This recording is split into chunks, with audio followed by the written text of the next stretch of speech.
Assalamualaikum warahmatullahi wabarakatuh. Perkenalkan, nama saya Alvina Serolin, NPM 12120190005. Saya dari Prodi Akuntansi Universitas Yarsi.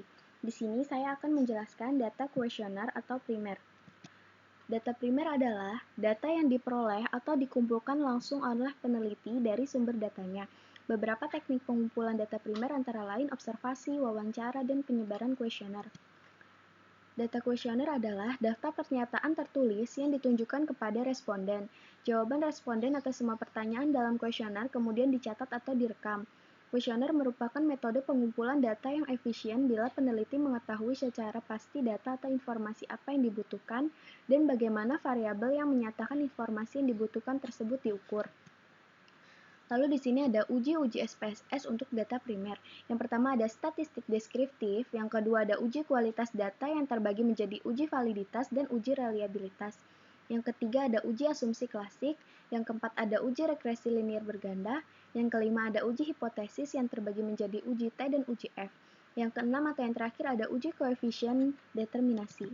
Statistik deskriptif yaitu membahas tentang cara-cara pengumpulan data untuk memperoleh informasi yang berguna dan mudah dipahami. Dengan kata lain, statistika deskriptif adalah penggambaran data yang telah dikumpulkan. Banyak cara yang bisa digunakan untuk menggambarkan data, bisa menggunakan tabel distribusi, grafik, diagram, atau dalam bentuk narasi. Uji kualitas data adalah uji yang disyaratkan dalam penelitian dengan instrumen kuesioner. Tujuannya untuk mengetahui apakah instrumen yang digunakan valid, reliable, sebab kebenaran data yang diolah sangat menentukan kualitas hasil penelitian. Uji kualitas data terbagi menjadi dua. Yang pertama ada uji validitas, merupakan alat uji yang digunakan untuk mengukur keakuratan data yang diteliti. Pengujian dilakukan dengan melihat nilai corrected item total correlation lebih besar atau sama dengan 0,3, maka item pernyataan tersebut valid pada tabel item total correlation. Yang kedua ada uji reliabilitas, adalah pengujian yang dilakukan terhadap butir-butir pertanyaan dari angket untuk mengukur keandalan atau konsistensi dari instrumen penelitian. Pengujian dilakukan dengan melihat nilai Cronbach alpha lebih besar 0,6 pada tabel reliability statistik. Oke, sekarang kita lanjut aja ke SPS-nya. Nah, di SPS ini saya sudah memasukkan data Excel. Lanjut aja kita ke Analyze, Scale, Reliability Analysis. Masukkan B01 sampai B06 ke Items.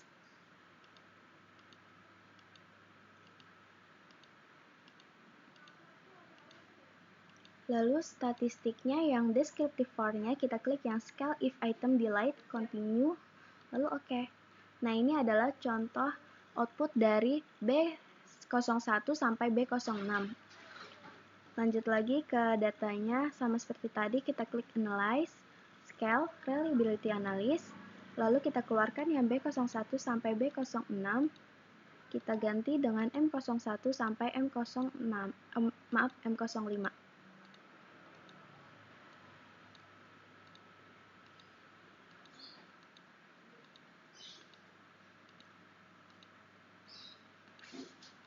Lalu statistiknya sama ya, Scale if item deleted, Continue, lalu oke. Nah, ini adalah contoh dari M01. Ini adalah contoh dari M01 sampai M06. Ke sini lagi, analyze lagi, lalu Scale, Reliability Analysis, keluarkan yang M01 sampai M05-nya ini, lalu kita masukkan W01 sampai W07.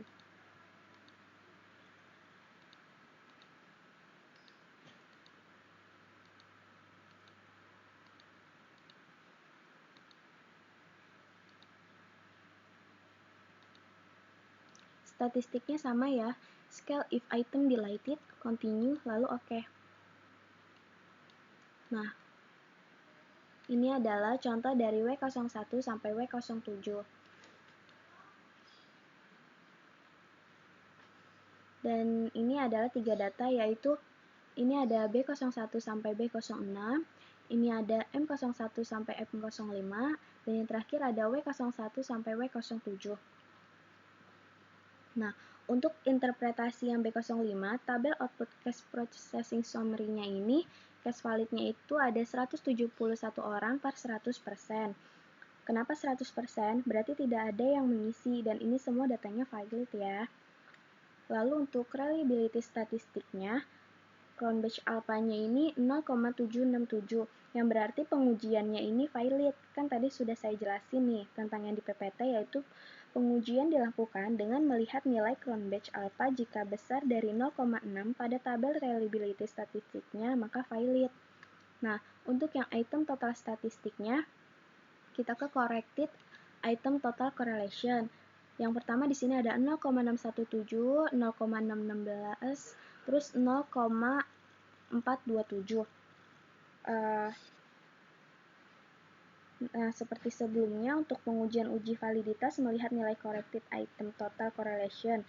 Jika lebih besar atau sama dengan 0,3, maka item pernyataan tersebut valid. Nah, berarti ini valid semua ya untuk data B01 sampai B05. Lanjut kita ke data M01 sampai M05. Untuk M01 sampai M05, interpretasinya, case processing summary-nya itu, case validnya itu ada 171 orang per 100%. Sama ya kayak tadi, berarti dia datanya valid. Nah, untuk reliability statistiknya, Cronbach alpha-nya ini ada 0,818, yang artinya lebih besar dari 0,6, sama seperti yang saya jelasin tadi. Untuk item total statistiknya, di corrected item total correlation-nya itu ada 0,59, 0,705, dan seterusnya. Berarti kan di sini angkanya tuh 0,3 lebih besar ya dari datanya, berarti valid, sama kayak yang sebelumnya di B01 sampai B05. Jadi untuk data M01 sampai M05 ini valid. Dan terakhir, data W01 sampai W03 di case processing summary-nya itu, case validnya itu ada 171 orang per 100%. Nah, dia sama ya kayak tadi tuh, berarti valid. Lalu di reliability statistiknya itu, Cronbach alpha-nya itu 0,778. Dia lebih besar dari 0,6, berarti itu valid ya. Untuk data item total statistiknya, di corrected item total correlation-nya itu ada 0,45, 0,56, 0,443, dan seterusnya. Berarti tuh di data ini tidak ada yang di bawah 0,3, jadi datanya valid karena di atas 0,3. Nah, kesimpulannya, untuk semua data adalah valid. Sekian dari saya, kurang lebihnya mohon maaf. Wassalamualaikum warahmatullahi wabarakatuh.